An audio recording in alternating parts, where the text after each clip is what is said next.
just as if you take over any big company, you have to set some big goals, they have to be idealistic, and I think you can drive stuff. Now, some of the schools in this country are doing this, they're really moving the numbers and the quality, others are, but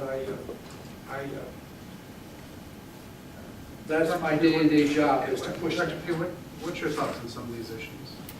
Right. First of all, the tenure track issue, I think overall my feeling is that is an outdated system.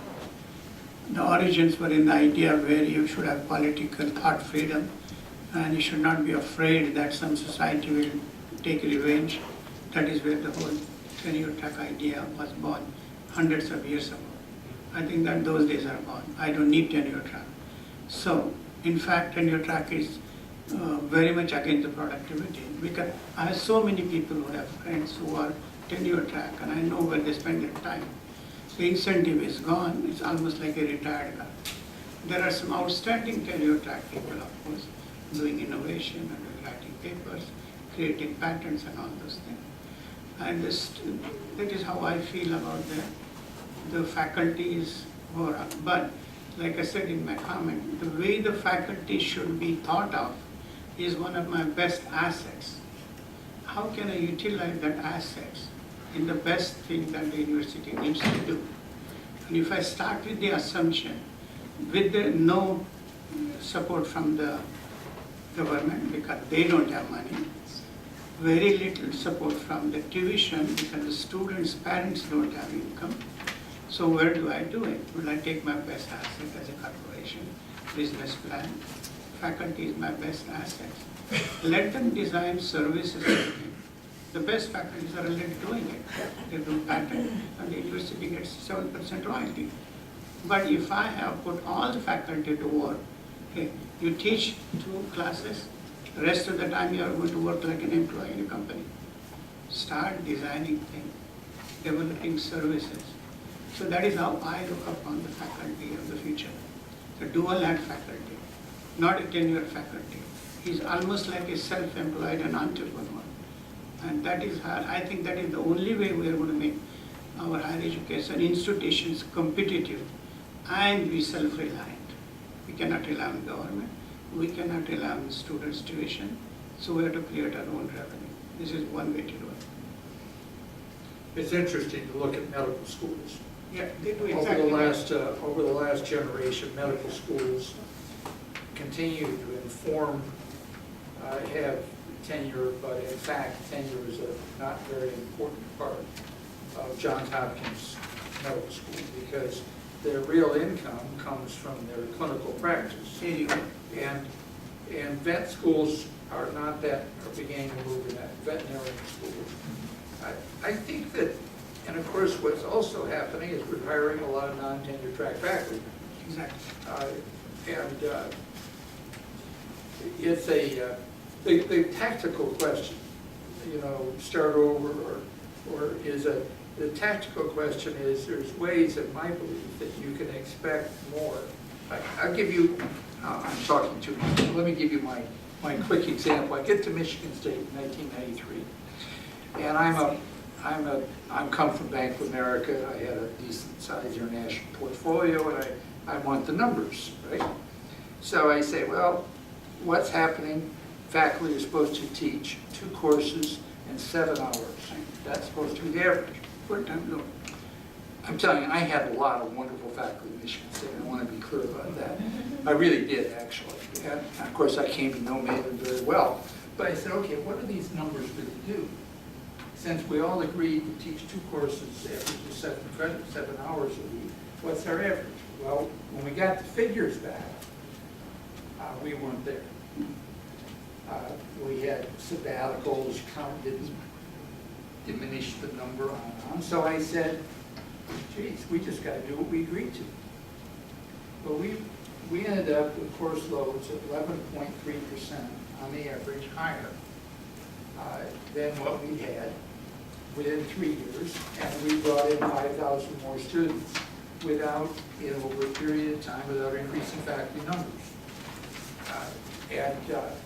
It was one of the better $25 million net improvements organization that I've ever been part of. Now, what I'm suggesting is there's a lot of ways to go at this. And you get people like Kerwin, who's a very innovative, aggressive leader. This is the head of their own system. And you get a number of other people. Now, do we have everyone there? No. And it's up to people like me and others who have to continue to push this. And I always like to have outcome measurements. I like to have outcome measurements that everybody knows. And I think that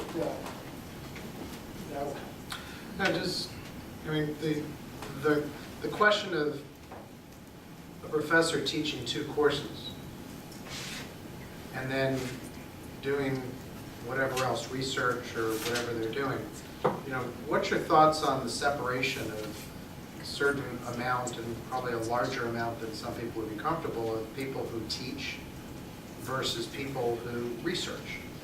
well, I think that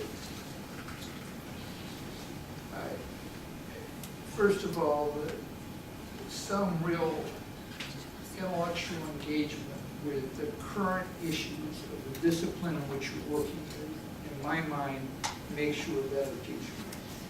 And there's a general view that best researchers are more often than not also the best teachers. Having said that, you look at this half-time teaching, half-time research, well, you have to look at these numbers, don't you?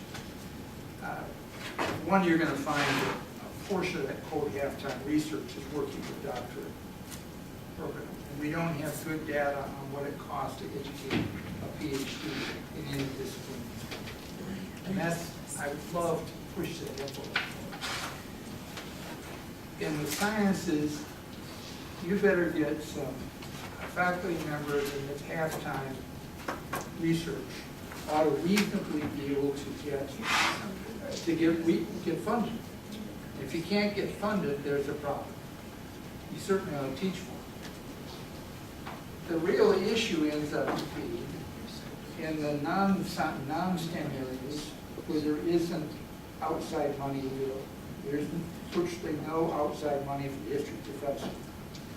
Well, at a minimum, you've got to be sure the history professor is producing. But that non-refunded, non-funded area of research is particularly an area of focus. I wouldn't want to do away with it. Humanity teachers teach more on the average than science teachers. Humanity professors, pretty uniformly across the country. I think it's a good question. No, it's a different topic. I have a question from the audience.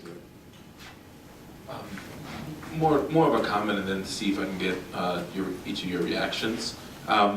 So the discussion about who the customer is. My understanding is historically the university has regarded the faculty member in some regards as the customer. And then in recent years, it's been the students because they're now driving with their expectations in technology and many other social discourses and so forth. The way I kind of look at this is the way some universities utilize CRM strategies, where they begin to look at a customer as the student through the life of their education, enrollment to graduation, and then potentially donors back to the university. That's just one point. The other point, which was related in the beginning in terms of what is the purpose to education, I think that there's a component where we have to think of education as socialization, but to what? Socialization for democratic values, socialization for business, whatever that may be. And to the extent that we look at the purpose of education to be socialization for something, what is then going to be the end product? And I think that's really where the question is. My final point, then I have a question. My final point is, I wonder if we need to think also in terms of the question about retention and look at it from the perspective of mismatch of students to institutions. And I wonder, in many cases, I have an admissions background, and I remember going out recruiting and having to recruit students to a university and then finding out that they were later unable to stay in the university because the university did not cultivate the proper culture specific for that individual student. And I would like to get your reaction to that thing in particular in terms of matching students appropriately to institutions, whether those institutions are aligned with business needs or not, if that makes sense. I'll let you handle that last one. I'll talk a little bit about the socialization and the role of the university in the community. I think this is something, and when you look at the role of higher ed or education, you have education and teaching, you have research, but there's a third element in that three-legged stool, which is economic development. Because in some communities, the university, the college, is the largest employer. It is the economic engine for a community. And if you have great leadership in that institution, you have the ability to create the socialization throughout the community, which everybody feels a part of that. And you talk about your triangle, government, academia, and industry working together. I actually believe that they call it the triple helix too, but it's really the quadruple helix that's evolving today. If you're going to do this effectively and become a very good citizen and a partner in community, and sometimes the chancellor or the president of the academic institution is looked upon as the leader within that community, everybody looks for to help drive them, you really need to have private-public partnerships that are structured effectively, where you don't dictate to your partners, but all of the partners are at the table designing what the plans are for that community, and that's ultimately the customer for that institution. The fourth part of that quadruple helix right now is foundations and non-governmental organizations. If you look at a transformation and a trend that's occurring in the United States today, Michigan has one of them. They have the NEI, the Northeast Michigan Initiative, where foundations put together $100 million to support economic development around the Detroit area, around accelerators, incubation, entrepreneurship programs, working with the academic institutions on tech transfer and commercialization.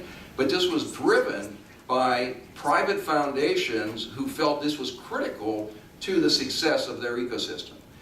Cleveland's doing the same thing with the Greater Cleveland Community Foundation. Has been doing it for about 12 years right now. They're an integral part of the economic development environment, which is part of the nonprofit foundation mission, and they're putting hundreds of millions of dollars into that ecosystem, which benefits Case Western, Cleveland Clinic, and the other academic institutions in that community. So where funds are very difficult to find today, number one, it's easier to attract dollars if you have a private-public partnership environment where it is pari passu and other people have sweat or equity in the game. And second of all, there's a new funder that's emerging, which most communities in the United States are not taking advantage of, which are non-governmental organizations and foundations, which need to become an integral part of that community and that ecosystem around the academic institutions.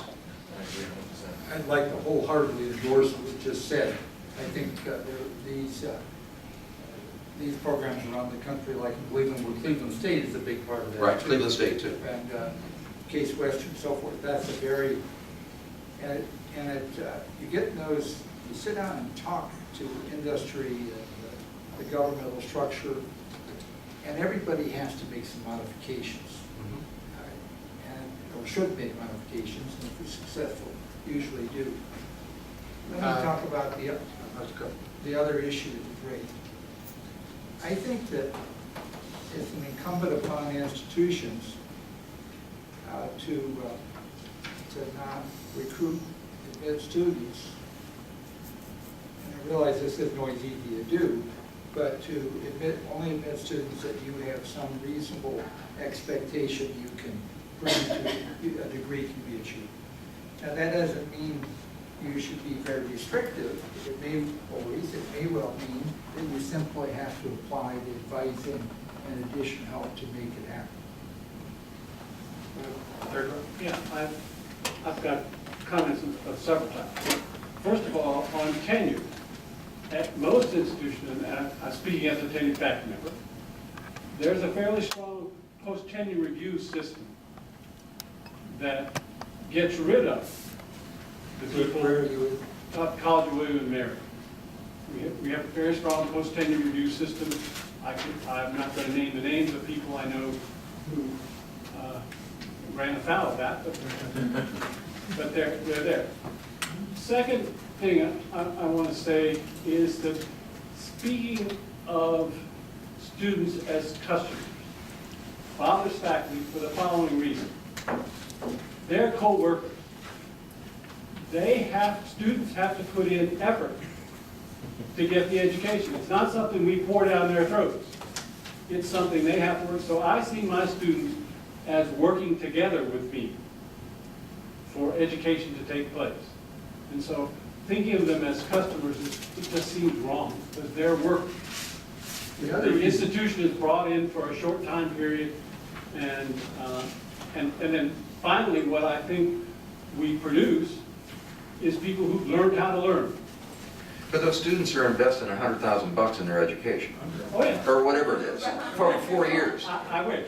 Or 150, 200,000, whatever, you know, I'm thinking of, Not in our school. yeah, okay, not the land grant institutions, it's the less expensive, but the private institutions, a couple $100,000, $250,000. They are paying for the privilege of Sure. learning how to, of helping produce. But the problem with. But they deserve something for that, The though. problem with the customer work, we need another word, because in the business community world, part of or been part of, the customer knows best. That's what we say, right? Well, the student doesn't know best. No, I'm telling you, they don't know best. And what we're trying to do with the student is not feed back to them what they want. We're trying to tell them there's some things you don't know, even though you don't necessarily think you should know them. Does that mean the faculty's always right? No, it doesn't. It just means the student. It means it's something beyond customer knows best. Right. And that's why I say the term doesn't quite capture the relationship. We need another term. And I bet you don't think that's a good term. No, they don't. So metaphor matters, obviously, and commercial metaphors play very badly within the academic institution. So for sake of our discussion, we can use a different one. Let's call it stakeholder for a Sure. second, and just walk through the analysis. The analysis to me is short-sighted. We're in multiple markets at multiple times. There is a student education market which is severable from the employment market. So students make decisions about where to attend school for all sorts of reasons that are completely dissociated from what their life outcomes will be. Close to home, where my friends are going, it's a place where I can grow and enjoy. They have a great football team, the social aspects are right. I got a scholarship. And schools sell to that market, if you will, because there is a demand curve that's related to those things. The back end of it, employers are only an intermediate step, because the ultimate customer is the customer of the employer. What are the skill sets that are needed in order to serve societal needs? Employers fill that gap and bring people in. And so when you're asking about skill level that we're training for our students, we may train people to walk through the intermediate step of an employer, but we're ultimately training them for the skill sets they need to be effectively serving the needs of their society. That's, I think, where we end up with this very much broader conversation, not about the VOTEC needs of a student in time, because those can be met with other mechanisms. So our continuing education schools are great at doing just-in-time training for the particular needs at a particular time, but the core educational mission is about something broader and more long-term. That's sort of point number one. Point number two is we're acting as if you can somehow imagine the entire industry changing because we say we should change. Institutions change by virtue of their own cultural imperatives. And so most schools, if they don't feel a sense of urgency, don't do anything. Why should they do anything? Because the market is good, students are still coming, our outcomes look pretty good, and we're getting 100% funding from other people's sources, our moms and dads and the government. So therefore, what's in it for us to make a change at this point? So what creates urgency? Failure, places that are going under, which are going to be much more driven toward making change happen. So, Change Management 101 says, if you don't have a sense of urgency, nothing happens. So that's one set of change imperatives. The second, I think, Peter McPherson has been talking about, which is regulatory change. So if we're gonna get to 60%, there's two ways we can get there. The government can announce we're gonna get to 60%. Everyone says, what's the minimum compliance I need to get to 60%? I can dumb down the education, we'll make more degrees happen, boom, we fulfilled our requirement. But if it's 60% at a particular standard, or a particular level of achievement, now you force substantive change to take place at the same time. And without a strong regulatory set of changes that are about those sets of outcomes, which are a desirable set of social outcomes, most institutions are not going to be on the curve for change unless they have visionary leadership, which has to survive the process of change management, where many people do not want to be led to change. So I commended you that you get 11% higher teaching loads out of a faculty. Most places, 11% demanded by the president means there's a new president. So, But it was the way we did it. It was the way we did it. We just said, there's the rule. We didn't. it's lovely to have a rule. I think And sort of, I do a third point, and the third point is what's the grading scale? That's what. People teach to the grading scale and want to achieve things on the grading scale. Our grading scale is U.S. News and World Report, not a very good measure for institutional change or outcomes. It could be different if we have a grading scale that comes from a different place. Again, we hear the notion if you have an employment grading scale, if you put the president's scorecard together, that's going to change behavior. I'll give you one simple illustration. Gainful employment, the threat of gainful employment regulation in the for-profit space changed their admission practices substantially.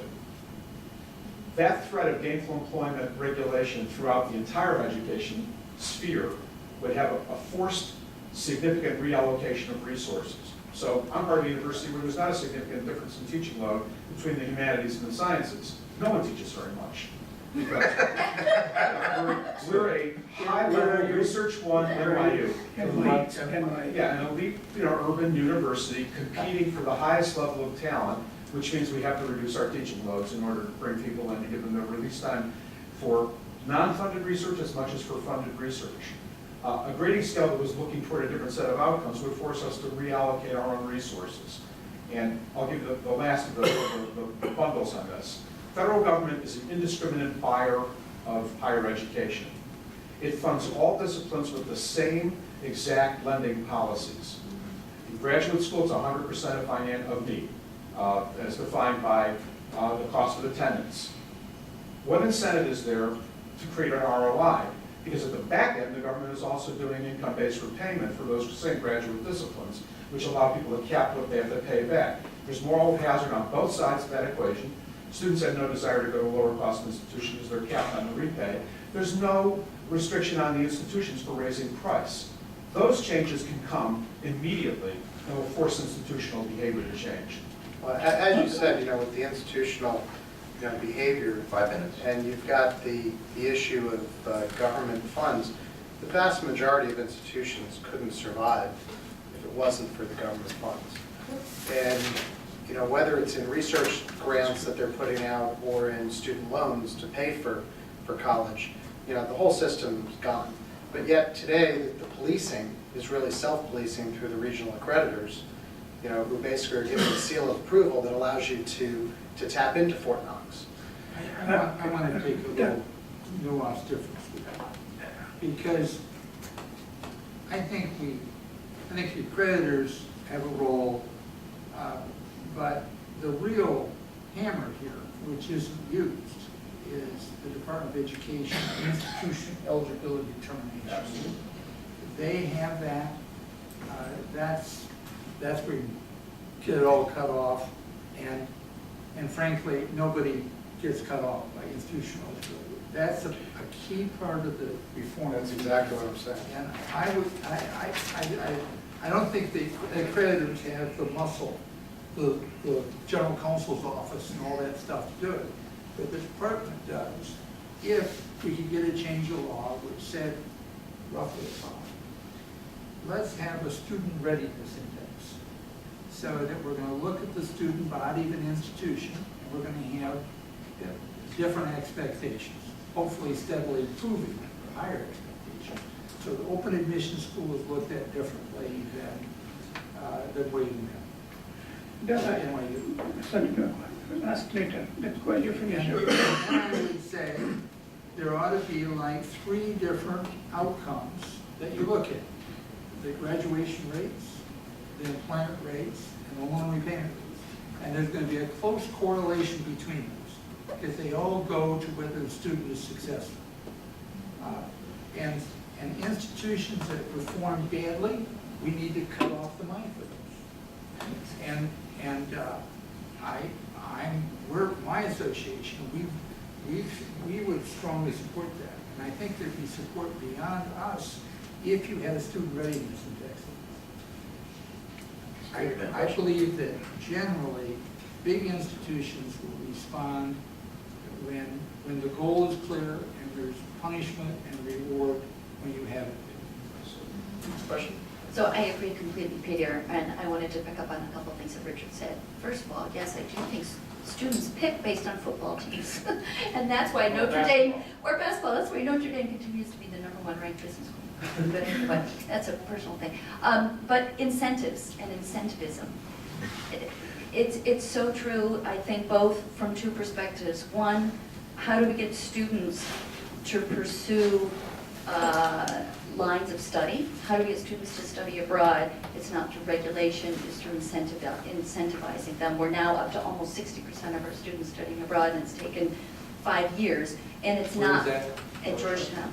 It's not through regulation, it's through advising and incentivism. And also, and leadership, and it's also with faculty. How do we change and alter the meaning of being a professor of the practice versus having tenure or being tenured? It's looking at the incentive structure, and people are watching, how do we treat our professors of the practice? How much decision-making authority do they have? Do they serve on committees? Do they get multiple 5-year contracts? How are they rewarded? So it's through incentive. And then also I wanted to add something. President of the University of Virginia a few years ago, unfortunately for her, became very famous for the word being an incrementalist. And the board wasn't happy with her for that reason. But I really believe in incrementalism, and quite frankly, at an institution that is a battleship, I don't have a choice. Because even if they feel the sense of urgency, as you said, if the provost says do this and do it tomorrow, he won't be there tomorrow. So it takes time. And we can do it, but we don't have the luxury of being an outsider. We have to, if we're going to do it from the inside, we need to do it incrementally. We started an entrepreneurship program 4 or 5 years ago in the business school, but I agree it should be across campus. So now we admit students outside the business school from all areas of Georgetown University. But it doesn't happen overnight. It takes a lot of effort, it takes a lot of negotiation, a lot of persuasion. And so you ask the question, tear it down or repair it. I say renovate, I say innovate, Sure. I say change, revitalize, collaborate, persuade, negotiate. I mean, all those things is what's needed. Dr. P, you had a comment? I think two things. First of all, we are 10 minutes. At 5 o'clock, we go upstairs for the reception. And I want to go back and ask one question that I pointed out earlier. Can we really think that the educational industry and the institutions can think of as a business and say, look, I'm going to create my own revenue and utilize this faculty, which is the best asset, and many universities have real estate as the best asset. Some use the revenue from football teams and all that. Like you said, medical schools are already doing it, and I think you told me the Weizmann is 70% incomes from the research. Can we think that is a possibility? Well, and that's the last question I was actually going to pose to Richard and make a comment. I was going to mention, I don't know how many of you are familiar with the Weizmann Institute of Science over in Israel. 2 things when I went over there to check it out, because I just couldn't believe really the numbers. I wanted to understand how it all happened.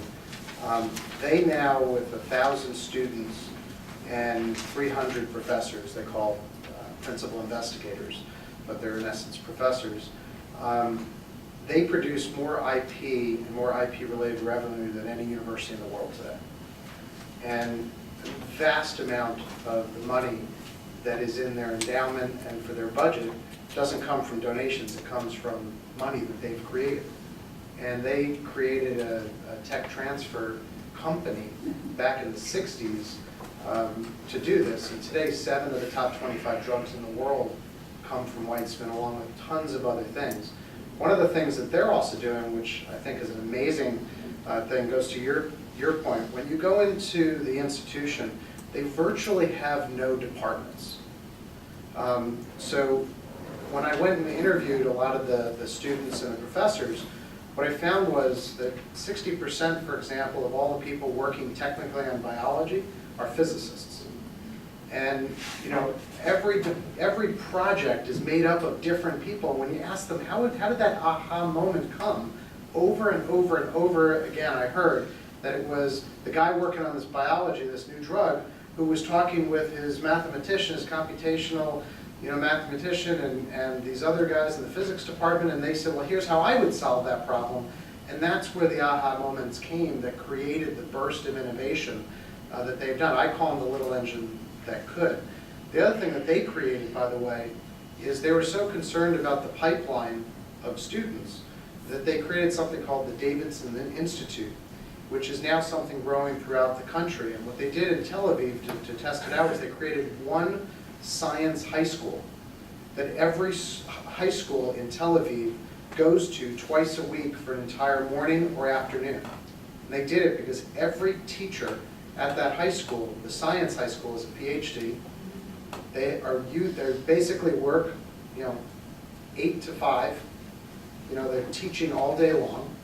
They have the best of equipment because it's being used constantly by the students. And so now they're building one in Rehovot, and they're building it across the country to create the next generation by really focusing in on the science. But the question is, so many universities have research. Can they really afford to? Can they, at what size or types or geography is able to do it? And if you think about this whole, concept of money coming into the universities, it seems like a lot of universities more give it away than actually earn it. Coming in for what? To actually fund the university. Oh, well, if we talk about the tech transfer and commercialization, 87% of the tech transfer offices in the United States don't cover their operating costs. So that's a hype where you have zero time. So at the end of the day, if you take that Weitzman concept, We got 4 minutes. what needs to be done in some institutions, not all, is you have to find a way to get the intellectual property out of the university into an independent commercialization corporation that has commercialization professionals and portfolio managers after the licensing and the patenting has been done by the university. But when you really want to get into the commercialization, sort of have a partnership with an intermediary outside of the academic institution, because industry and venture capitalists do not want to take 6 months to 12 months to negotiate with universities' legal departments to try to get a deal done. And that's generally what the biggest hang-up is for a VC, and we have a couple of them here today. It is extremely frustrating and bureaucratic, and a lot of them just say, I'm tired, I don't want to do it anymore. One of the what you have to do is to find a way to have them act as a business with business professionals and be able to respond in the way that business would. That's transformational, that requires leadership, and you have to change the paradigm in the way that you've been doing it traditionally for many years within academic institutions. Dr. P, I turn it over to you. Well, I think, first of all, I want to thank all of you again, and Richard, thank you very much, Doug, Peter. I think we also want to officially thank all the other people who have come, and I think Rosemary will do that. And I want to invite all of you, we go upstairs on the 7th floor, suite 715, that is designation's office. And we have a reception there, right? Tell us all. So Dr. P has pretty much thanked you all, but I'll thank you all again. Thank you to our 4th panel, Mr. Mellinger, Mr. Bendis, Mr. McPherson, and Dr. McGowan-Carr. In conclusion, we'd also like to thank you all again for attending despite the weather and taking a day out of your busy schedules to attend our event. We hope that you have taken some new ideas and found the summit to be both intriguing and beneficial to your work in the field. Thank you to our speakers for putting a great deal of time and effort into this program and for contributing such thought-provoking discussions and questions. We would like to thank our partners and sponsors, Merrill Lynch, WestX Group, Guoxuan High Tech University, Washington Counselor Services, Kaplan Group, the Wharton Club of DC, Saylor Foundation, Wheels Global Foundation, Morgan State University, TIE DC, East West Center, and Dome Foundation, with which this program would not have been possible. Special thanks to our organizing committee and board members who helped Bridging Nations conceptualize this summit and who have long been strong supporters of our higher education initiative. And lastly, a big thank you to our staff, volunteers, building management, CNF Catering, and Dr. Prakasha McGowan-Carr for their hard work and dedication to make this first summit a great success. We now invite you all to attend our cocktail reception in our office on the 7th floor, Suite 715. And if you could please hand in your completed surveys, that would be great. We will have staff members at the doors to hand them to. And thank you again and see you shortly.